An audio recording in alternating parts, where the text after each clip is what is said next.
and a nice road we can perhaps use for getting away from this long line of cars.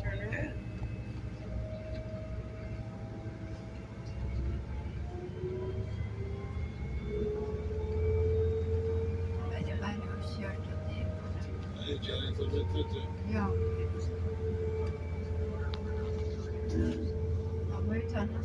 We go to Anti-Road in Norway. You're doing good, sir. You're doing good. Yeah.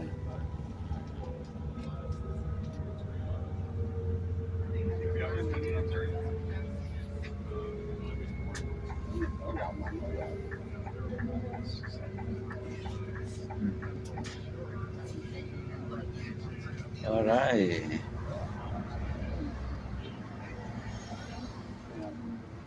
So, the deepest and steepest tunnel in the region, having a gradient of 10%.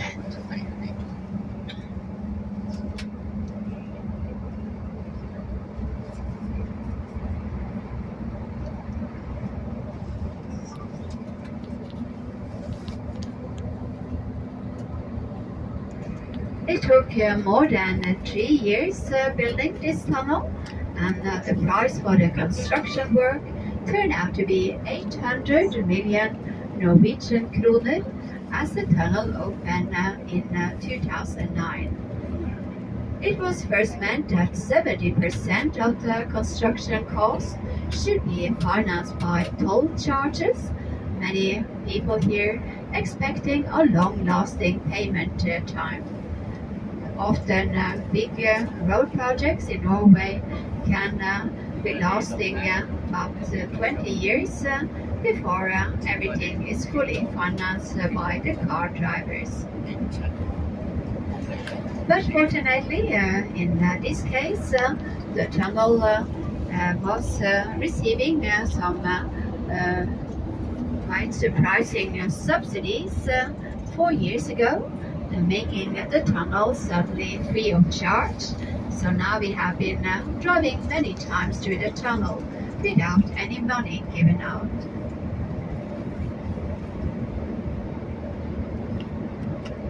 Marvelous.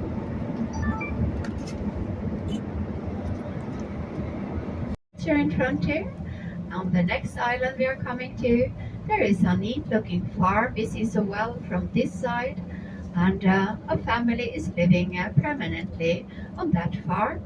They have kids going to school on the large island. We have big crossing, and they have also quite a few sheep belonging to the old breed of sheep in Norway, the tiny dark colored sheep that can be outdoors partly in the winter also. Some horses belonging to the family can often be seen on the fields grazing, but I can't see them for the moment though. We have the high bridge towering in front there, so it is a perfect place nearby for having a longer photo stop. We will spend some time there, and if you feel that you have been sitting too long in the bus, you can come out, go for a nice promenade if you like to. A little cafe is also open now in the afternoon, but please remember we are going to have a coffee break later on in our restaurant, also near the ocean, and that coffee break is included in the tour price. So you don't have to buy anything extra here if you don't feel like you are very hungry or very thirsty. We will try to come to the restaurant later at 19:20, having about 50 minutes there. So the good thing now is that as the first tunnel was closed due to the accident, we will be using this road once more. We will drive it twice on the way back also. I think that's a great thing to do, because 8 kilometers don't last forever, and now we have time for or longer photo stop on the island in front of us here.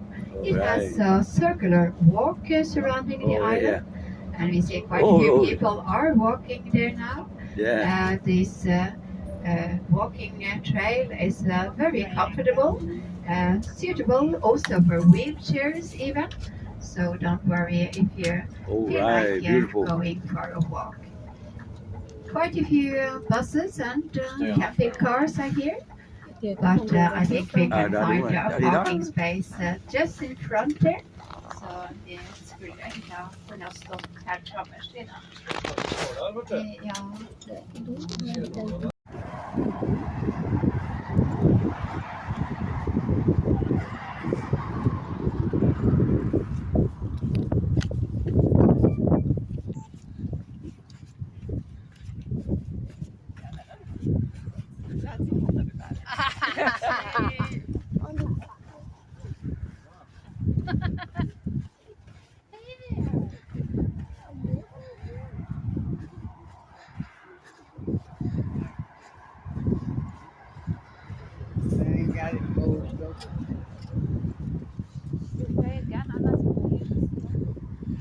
See.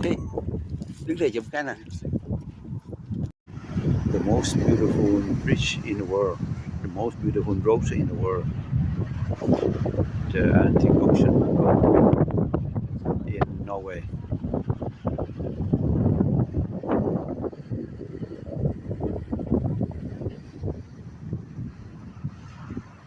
The most beautiful. Good job on the two of you.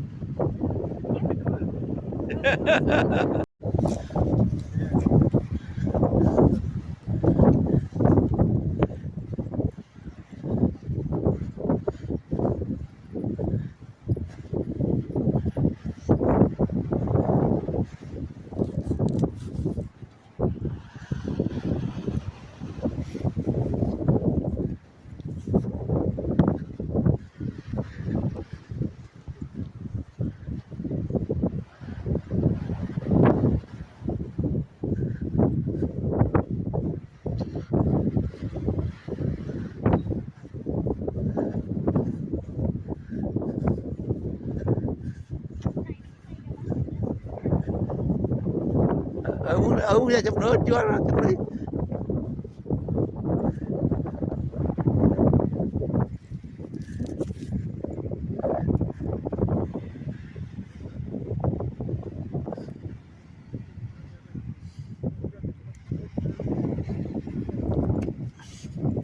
Maybe I do my yoga.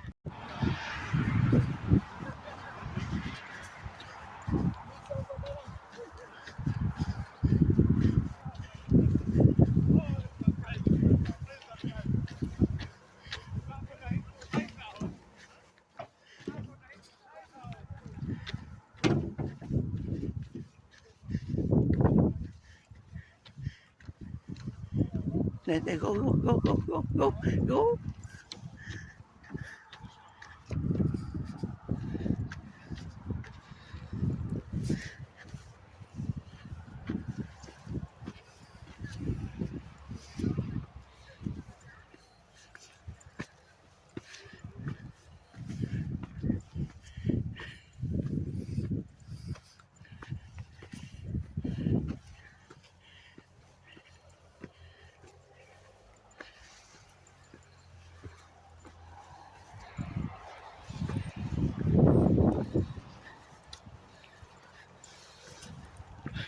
Oh, wow.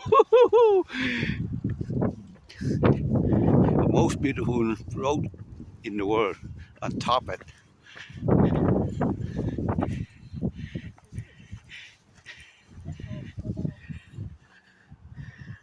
Hey, go down.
very much.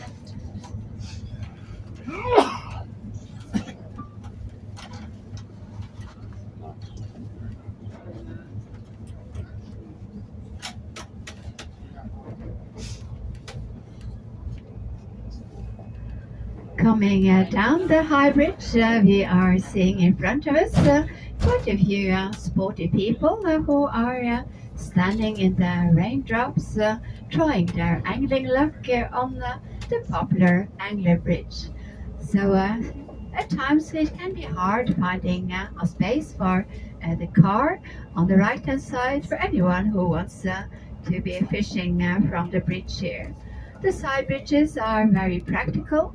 Here the people can be standing in peace and security, a bit away from the traffic. It was easy to forget the traffic behind one's back before the bridges were open, and many dangerous situations were seen some years ago. One says that the fish is biting better on the hook when the weather is growing rough like it is now.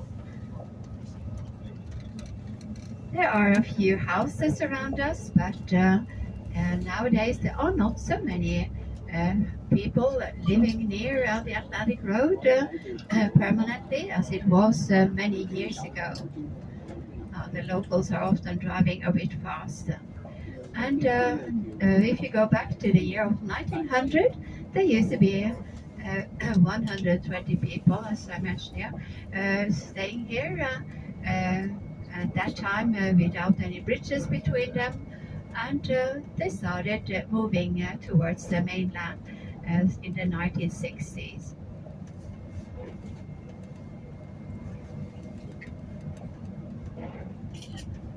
I'm sure that people living here in the past would have been very surprised if anyone had come to them and said that such a attractive tourist road would be made here, linking the islands together in the future. It was important to make this a welcoming road, so there are many stopping points for cars on the way. One can stay overnight also in a camping car, but people are not staying for a longer time. What was I thinking?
Anytime you want, turn and look at me.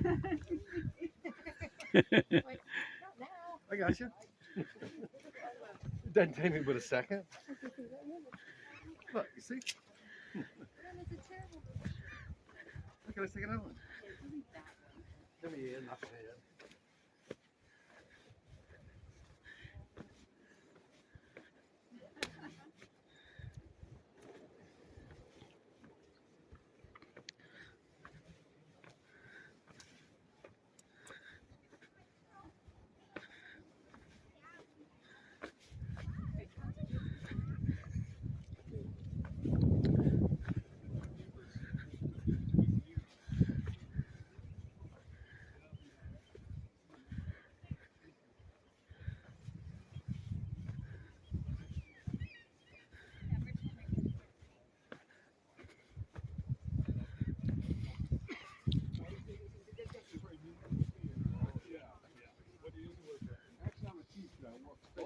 I had a summer off, so it would be so kind of cute.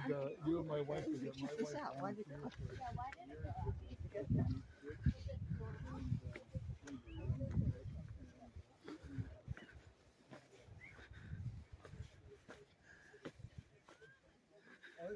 They probably love that, yeah.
As it is so steep to drive, I try to keep away from it personally in a private car. I feel that it is a little bit tough to drive for myself. But as you know, we have a very exceptional good driver today, and the bus is also having good brakes. So 5.7 kilometers is the deep and steep tunnel, and there are some houses on top of the tunnel area. That is an old settlemental houses with a good view towards Kristiansund.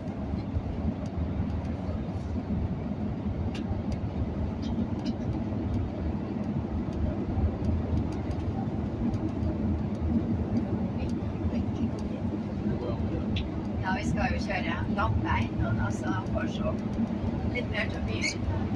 Og da passer det jo godt å komme ned på kaia fra den siden. Ja, det var jo litt før jeg valgte å kjøre vågen først.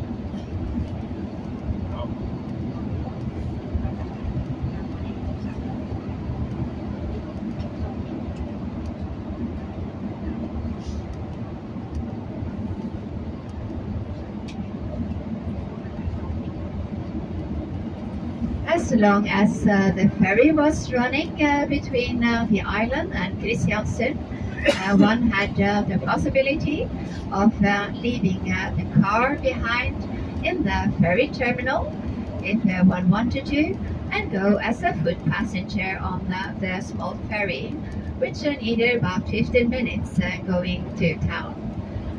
And then it was easy walking in the town center, not having to find a parking space for the car.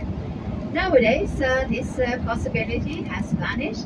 One has to go either by car or bus to the tunnel. So bicycling or walking here is of course strictly forbidden.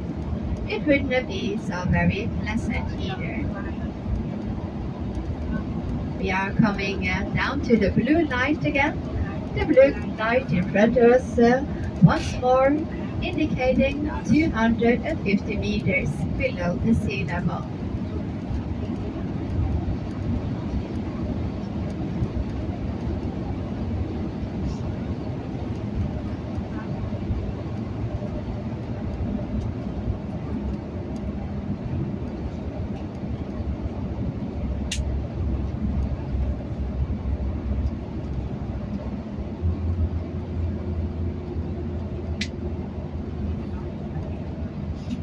Bra det ordnet seg med sjokoladekake og ost. Kanskje du fikk smaken på mer kake? Var det for søtt? Når du er på tur, så føler jeg at du trenger litt mer karv. Ja, så du hadde ikke vært opprørt, men det er liksom kjekt å ha noe litt servert når du er på tur. Vi fortjener det når vi som kommer med. omtrent 90 passasjerer. Jeg var ikke spist sjokolade eller faktisk en kobber. Wow, Så det var liksom... det var rart. Så godt. Jeg skjønte det, og Tolla, for da var jeg stor nok til å si nei. Ja, men jeg tror det sitter ut hvis varme bakker og kaker. Og se.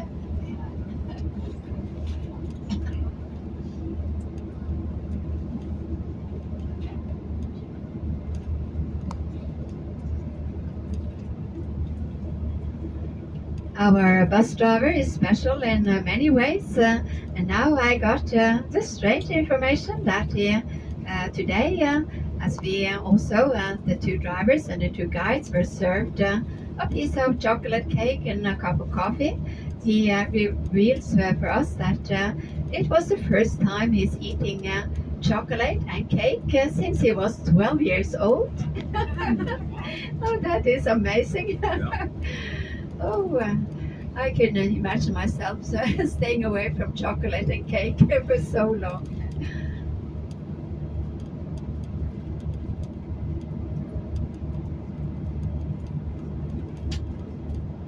The tunnel is very empty for the moment, so one can perhaps imagine that there is not so much daily traffic here, but in the mornings and afternoons there are usually quite a few cars and trucks coming here, as well as the very frequent going public buses. They have buses with a strong engine that can keep up with the steep conditions here.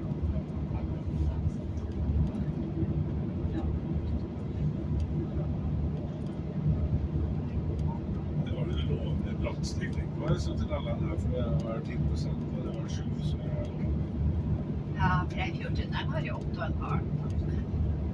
Men de sier vel at det skal ikke bygges noen flere sånt her. Men jeg vet ikke. We are back in Kristiansund, and